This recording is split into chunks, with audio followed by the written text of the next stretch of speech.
So for those of you who are new to BizMums, who don't know much about BizMums, then each month we have a theme around which we offer support, and we invite guest speakers to come and present webinars for us, and we have speakers at all our meetups as well.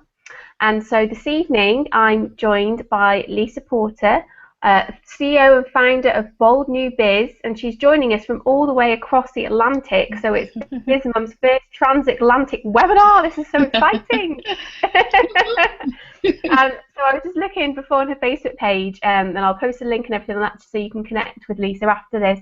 But her strapline is stop planning and start earning, which I just love. I just think that's brilliant, because that's what we all kind of get caught up doing, don't we? We're always planning, and then actually the making money bit doesn't happen. Right. So I think that's fantastic. So welcome, and if you'd like to introduce yourself and tell us a little bit more about who you are, what you do, and then we'll go straight into the webinar. Absolutely. Well, who am I? First of all, thank you, Michelle, for inviting me to do this presentation for your group. So I really appreciate it, and I appreciate the nice introduction. Stop planning and start earning is something I lived by for years. So it's near and dear to my heart, and I know so many of us business owners get stuck there. So I'll tell you a little bit about myself. I want to just tell you guys, I guess, what we're going to be talking about tonight, or today for me and tonight for you guys. And we're going to be talking about basically what is copy, why copywriting is important, and then we'll talk about 6 common copywriting mistakes and how to avoid them. And then I have a few bonus copywriting tips that we'll be talking about. So who am I? I'm married to the love of my life for 16 years. I am a homeschool mom of 6, and so the need for me to start my own business was huge, because I wanted the opportunity to still be able to teach my children. I'm also the founder and owner of Bold New Biz, and I'm an online marketing strategist to female entrepreneurs. But the one thing I'm not, which you'll be surprised by after we start doing this webinar, my secret, my little secret, if you promise not to share with anybody, is that I'm not a copywriter. By any sort. I know that copywriting is one of the most important things that we can do as business owners, but the truth about it is that copywriting isn't about being the best writer. It's really about doing your homework, and it's about being clear on who you are trying to help and how you can help them. So it's not this huge monster if you really start breaking down the pieces, and so that's what I want to help you guys with tonight. So what is copy? Well, copy essentially is anything that we do in writing for our business, right? So your tagline, the writing that's on your website, the writing you do for your blog, your newsletter if you have one, your elevator pitch or your 30-second elevator speech that you have for people, all of the emails that you send out. Believe it or not, copywriting or copy is your social media stuff too. So everything that you put on Facebook and Twitter, LinkedIn, all of that is copy, and it needs to be thought through before you actually put it out there, for your customers. And of course, your sales pages, right? We all know that that includes copy. So simply put, copywriting is the writing that you use to promote your online business. I guess in a nutshell, if we had to sum it up in a few words, that's what copywriting is. And I found this really good quote by Shirley Polikoff, and the quote says, "Copy is a direct conversation with the consumer." So that's another way I guess we can look at it to understand it. It's not this big monster, right? We can attack it, we can chip it down. So you see, copywriting is important because it's what you use to get customers and potential customers to take a particular action. We're trying to get people to take an action. And some examples of taking action that our customers or potential customers do for us when we do copywriting correctly is place an order. If they sign up for a newsletter, so if we have a freebie or an opt-in on our website, that's taking action, right? If they click on an affiliate link that we may have that we send out, and also getting them to refer a friend or other people to your business. Those are all examples of taking action, right? And inspiring action is the heartbeat of your business. That's what's going to keep you in business. It keeps customers coming back. It keeps, the button, your bank account filling up, right? So if your copy doesn't inspire action, then you just have words on a page. It's really useless. Like, it's pointless. So all the web pages or all of the product descriptions that you do, if it doesn't get anybody to click and do something, then you wasted your time. So I know you're probably thinking like, but Lisa, I don't get this copywriting thing. I'm not going to be any good at it because it seems overwhelming, right? But the thing about it is, you guys are already getting people to take action, and I'm going to show you really quickly what I mean by that. So we know that action is the key, but action is not just for selling. Action is when you inspire someone to do something. So I'll give you a few of regular everyday actions that we are already convincing people to do. So when someone votes for a particular person or a particular thing because you inspired them to do it, you got them to take action. If you get somebody to buy a product or service, think about how many times you've recommended a product or service that isn't even yours, right? So you're not making anything off of it, but people go out and buy it. You inspired them to take action. If you inspire someone to donate blood, that's inspiring someone to take action.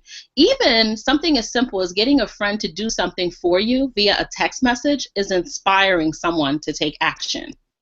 So see, I told you. You already inspire people to take action. So the big question is, how do you create copy that inspires people to take action? Well, you really need to try to avoid common copywriting mistakes, and the key is going to be to practice. You're going to get better at it as, once you know what these mistakes are and you start to implement them in your writing. So we're going to talk about some of the most common copywriting mistakes, and then we'll talk about how you can avoid them. So not knowing your audience is huge, right? You're writing to everybody, and we'll talk about that a little bit more in a minute, but that's huge. Not knowing their language, not knowing their pain points, not knowing how to describe your benefits for a product or service that you have. Too many distractions on your webpage, huge, right? Long sentences and paragraphs that go on and on and on, and not asking for the sale. Those are all common copy mistakes. So let's talk about the first one a little bit more in depth. So who's your audience? Well, you really need to get clear on who your target market is. I mean, it's really hard to write copy that's going to appeal to everybody. Actually, it's virtually impossible. And the more clear that you are on who you're trying to reach, the better the results that you're going to get from the copy that you actually write. So how do you determine who your audience is? Well, there are questions that you can ask yourself, such as how old are they, where do they shop, are they men and women, what kind of magazines do they read, where do they go to the movies, what kind of movies do they watch, how much do they make a year, right? The key here is to drill down as much as you can and figure out who your audience is. And then once you become crystal clear about who your audience is, then you'll be able to determine the words that they use to describe their pain.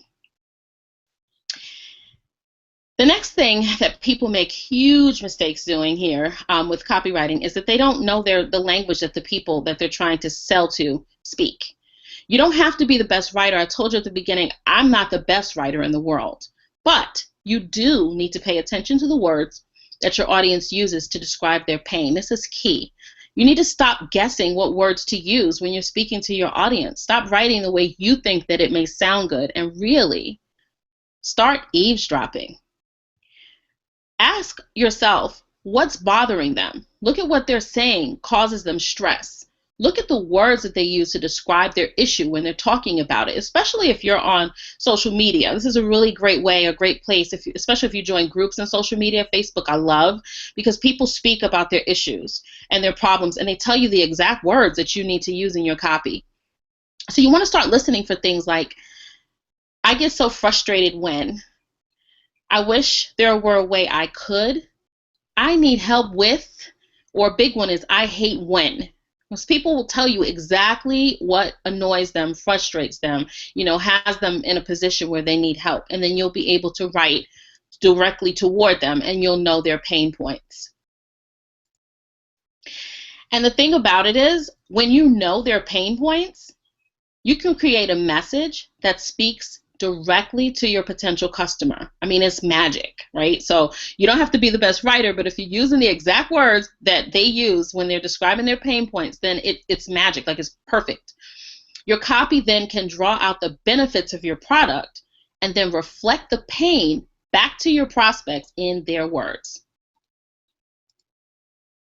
So another huge copywriting mistake that people make is they don't know how to describe the benefits of the product or service that they have. And it's real simple. There's really 3 things that you need to remember. The first one is that your products or services must fulfill a need. Okay? Without that, like, what's the point? Why are you selling? And that need must provide a benefit. And lastly, every pain point must have a corresponding benefit to go with it. So how does your product or service help others? How do you determine how you can describe what these benefits are? Well, you can make a checklist. And on that checklist, you can ask yourself a couple of questions. Okay, and a few questions for you are, what does your product or service do? And how does it help people? And what pain or issue does it address? And lastly, can you create a benefit to go with each pain point? And if the answer is yes, then you're on to something, right? So another huge one, this one is huge, huge, huge. I see it all the time, right? This one stands out, sticks out like a sore thumb. And that's too many distractions. Too many options on a website are a huge distraction. There's pop-ups all over the place. There's, writing all over the page, and people just don't know where to go. They don't know what to look at. It's just too much. You should really try to keep your header and your logo simple and above the fold. And I'll show you in a minute what I mean by above the fold for those of you that may or may not know what that is. But nice headers are beautiful, right? But when they're too big and that's all people get to see, it's a distraction and it stops people from looking on the rest of your page. So that in and of itself is a problem. Sales pages should be free of banners and links that lead away from the page. The key on a sales page is to get people to buy that product or service that you're offering. So you don't want to have on a sales page, you don't want to have your blog and newsletter signups and such, right? You want to limit your sales pages to just the item that you're trying to sell. Also, you want to limit the amount of options in your navigation bar, and that one is huge. It's hard because we take time as business owners to build websites, and we've got tons of pages that we want people to go and see. But the truth of the matter is, you give people too many options, they click away. They're not going to take the action that you're looking for them to take. And so I'll just show you an example on my website. If you look above the fold, essentially I took a screen capture of everything that's above the fold, and basically what that means is everything that is above the point where people scroll down to see more of the page. And so if you notice, my header and logo are all above the fold. All of this is before anyone has to scroll anywhere, and basically everything they need to know is here. Also, if you limit your navigation choices, I have home, about me, you and me, which is a work with me link, my blog, if you want to purchase things and contact. But then you also can do drop downs from here, which is fine as long as they don't go all the way down, the page.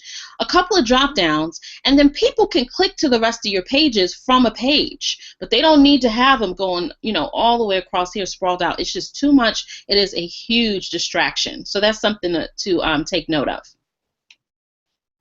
So another huge one is like long paragraphs and long sentences. The thing about it is, we're all in a rush, right? And when we read copy on a website, on a sales page, even a product description, we just want the nitty-gritty and we want to go. When you have a huge paragraph or you've got like a gazillion words in a sentence is just too long, even though I know that we're all trying to throw in every possible, good thing that we can think of to sell whatever this service or product is, it's too much. And actually, it's a turnoff. And it makes people click away. So sometimes you have to remember to throw out the grammar rules just a little bit, right? We don't want to speak bad grammar, write bad grammar. We want to throw out a couple of them. So keeping your sentences short and simple and breaking up your paragraphs, like if more wording is needed so that you see space on a page, is huge. Remember that people have limited time, so just get to the point, right? Get to the meat of it. And one more thing, that is huge, and this was a huge one for me. First couple of years for me, when I was starting out, I was always afraid to ask for the sales. Like, let me just add a little bit more. I'm going to keep on, I'm going to add a little bit more about the product, because you're afraid to ask for the sale. When is the right time to put that buy now button on a page? But it needs to go there. You won't make any money.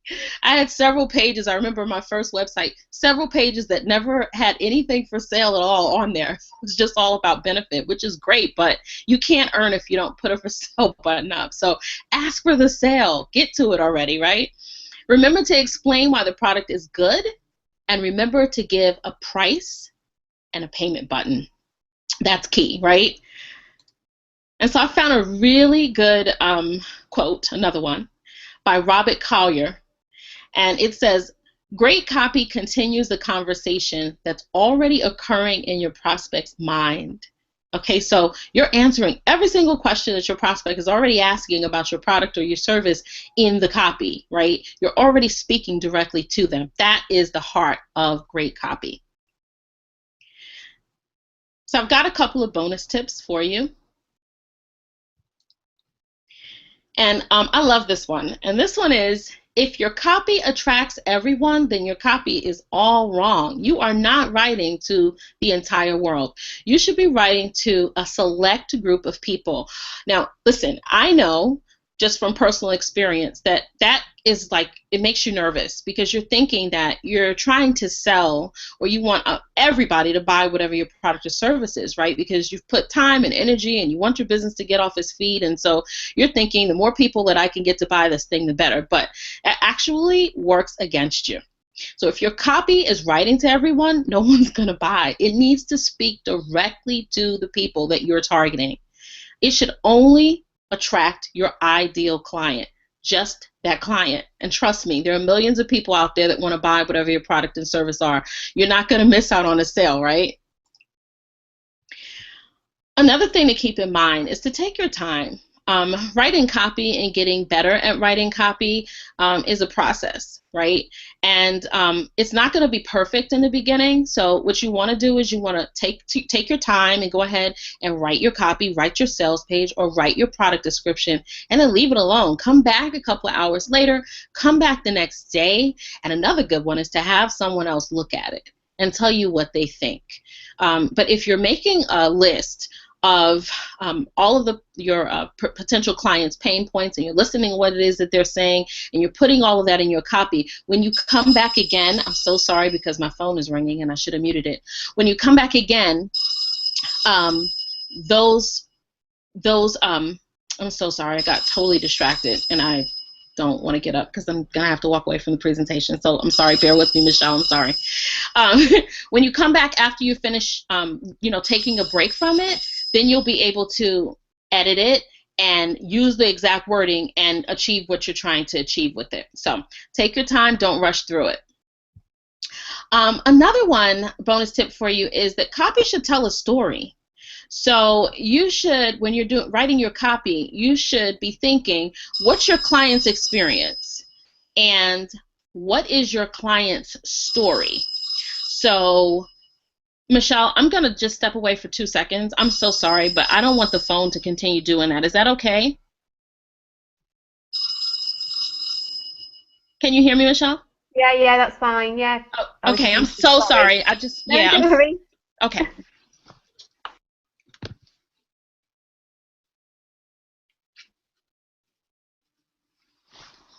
Okay, I'm so sorry. I thought I muted it and I didn't, and I'm sorry. Messing up your recording. I apologize. Oh, it's fine. It's fine, don't worry.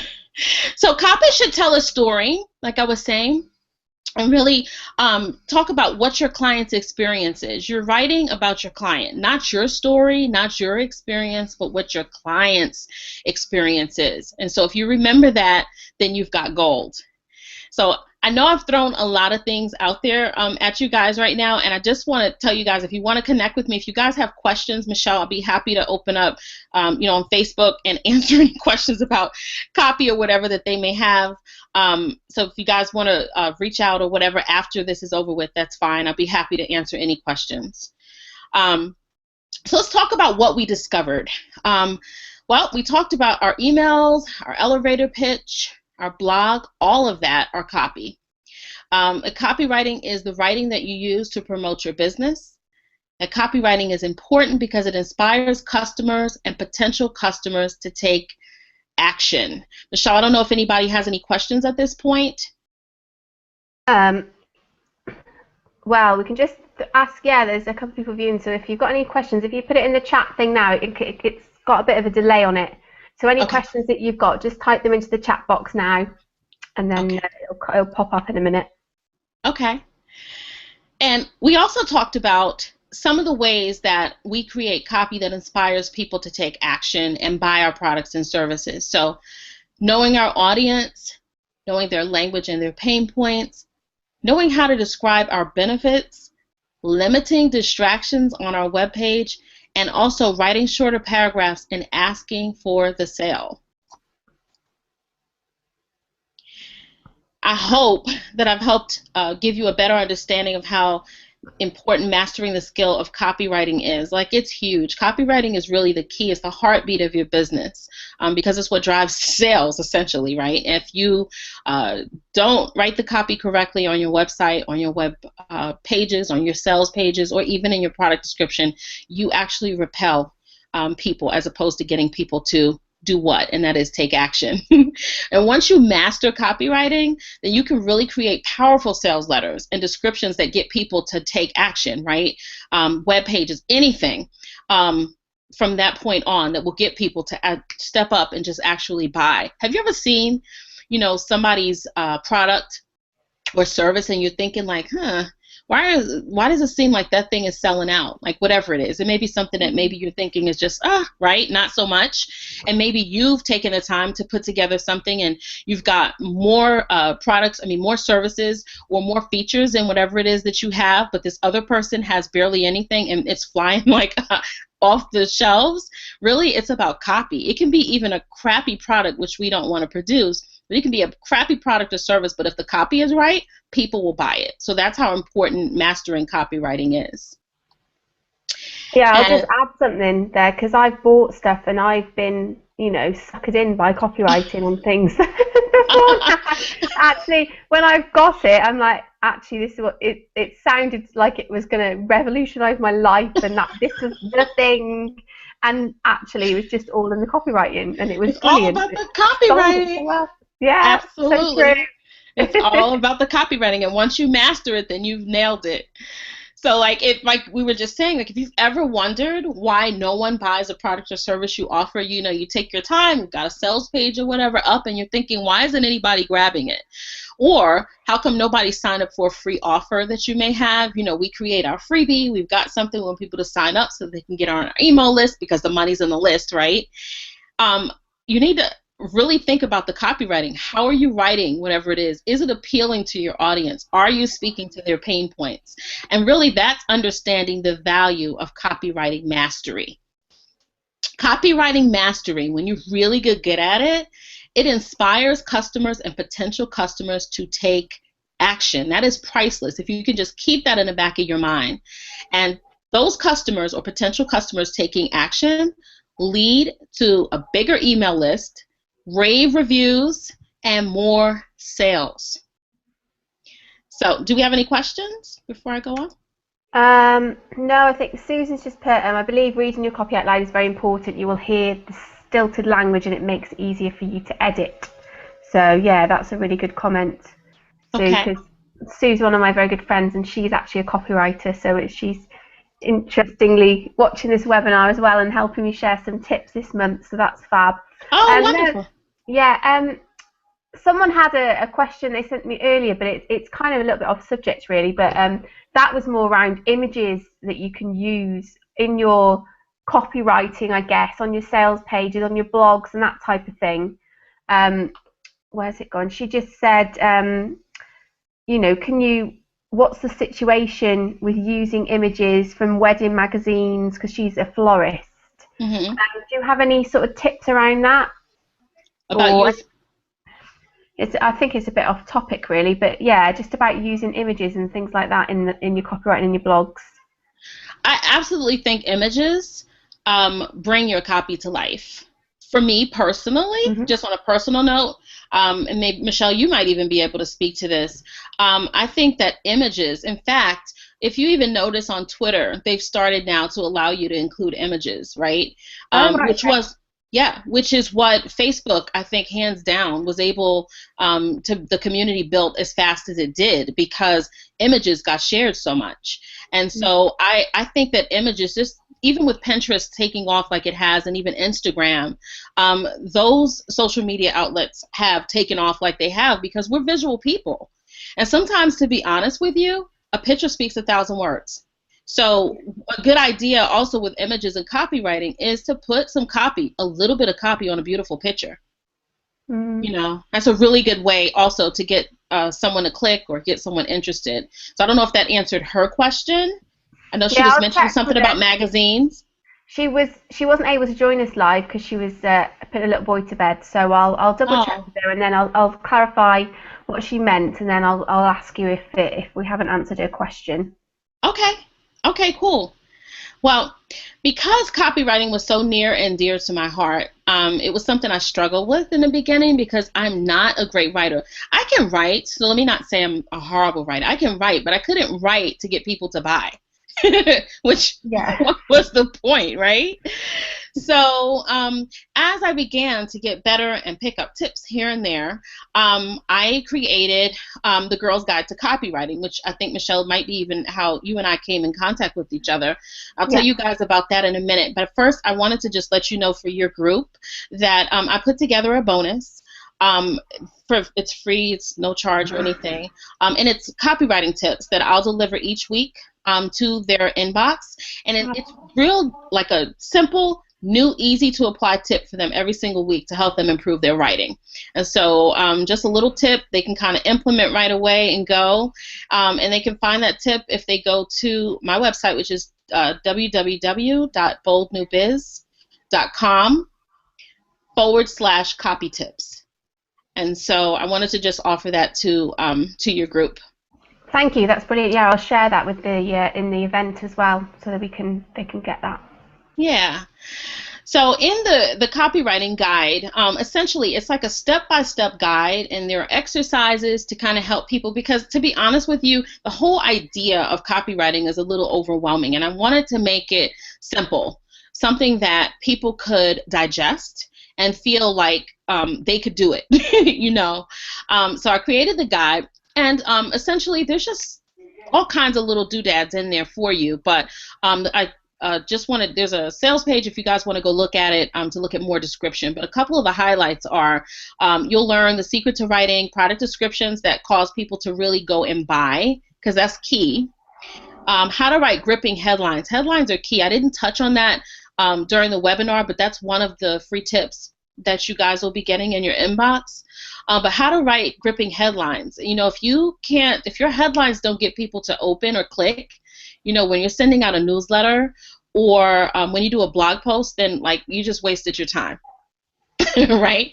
And the one thing every sales page should include, which is also key, and there's a lot more in there. And like I said, you can go and take a look. The website for that is boldnewbiz.com/BizMums.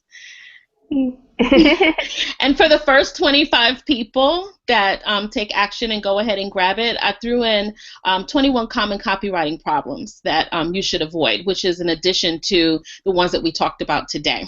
So it's a total of 21 there with tips on how to avoid doing them. And I also discounted the book price for your group, Michelle, and normally it's $37. It's only $27 for the next Oh, 48 wow. hours. That's Yeah. fantastic. Thank you. You are absolutely welcome. So now, do you guys have any questions? No, I think it's answered all the questions we had that are live. But like I say, I think a lot of people are going to be catching it recorded because we've got lots of mums putting kids to bed and all the rest of it. So I'll direct them across to your Facebook page and we can start a little discussion and chat. If anyone's got any questions over there, that would be fantastic. I'll be happy to help. Absolutely. Wonderful. Well, thank you so much. You've really inspired me now to I know my copy needs work a lot, so I'm going to get that guide, and it's really inspired me to work on it, and because it is so important. It is really. When you break it down the way you have, it's quite simple as well, but it just takes that little bit of time to have a think about it, doesn't it? So yeah. yeah. I mean, all the answers are there. Oh, we've got a question actually. So how many pages on your website should have a call to action? Do you think every page, or just focus on one? Well, that's a really good question. I think that your About page should not have a call to action, but I think every other page you have should. Your About page, people are going to come, for information essentially to find out about you. And I also think that your About page is a good place if you want to share a link to another page. When we talked about having like an overly crowded navigation bar, your About page is a good way to direct people to find out more. But I think every other page should have a call to action on it. Absolutely. I mean, what is the point if they come to the page and you're not telling them to do anything? But for that matter, I think that everything you do should have a call to action, up to and including when you do posts on Facebook. You should be telling people to do something, because if you don't tell them, they won't do it. They just click away, and then you lost a potential customer or client. Yeah, no, very, very true. Very, very true. Well, yeah, that's brilliant. Thank you so much. It's been lovely to speak to you, and we'll keep in contact. So thank you for joining us tonight, or if you're watching the recording, thank you for watching this back. So next month, our theme at BizMums throughout June is Twitter. So we'll be having a Twitter webinar, which I'll be sending out the links to very, very shortly once we've arranged the date for that. If you're interested in finding out a bit more and you're not already a BizMums member, then you can go to www.bizmums.biz/join us, and you can find out more about how you can become a member. And as a member, you also get access to the members webinars as well. So this month we had a members webinar which was about blogging and how to get more traffic to your blog, which is fab. So that's available on our website now that you can access as a member, and lots more benefits as well to join the BizMums community. So that's my call to action. And of course, come along and join the BizMums Facebook page. We're BizMums on Facebook. We've got the BizMums Awards being planned at the moment, so the nominations for those go live on Sunday the 1st of June. So more details can be found on the website and on the Facebook page. So as ever, if you've got any questions or anything you need any help with, get in contact with me. You can email me directly, michelle@bizmums.biz, and I'm happy to have a chat with you. So thanks again, Lisa. Thank you for inviting me, Michelle. Enjoy the rest of your day, because I know it's time there, isn't it? We're about to get ready to go to bed, and you're halfway through your day. It's 3:30 and the sun just came out. We were supposed to have thunderstorms and the sun came out, so good. Yay. Thank you so much for having me. I appreciate it. Lovely. All right. See you soon. Bye. Okay. Bye-bye.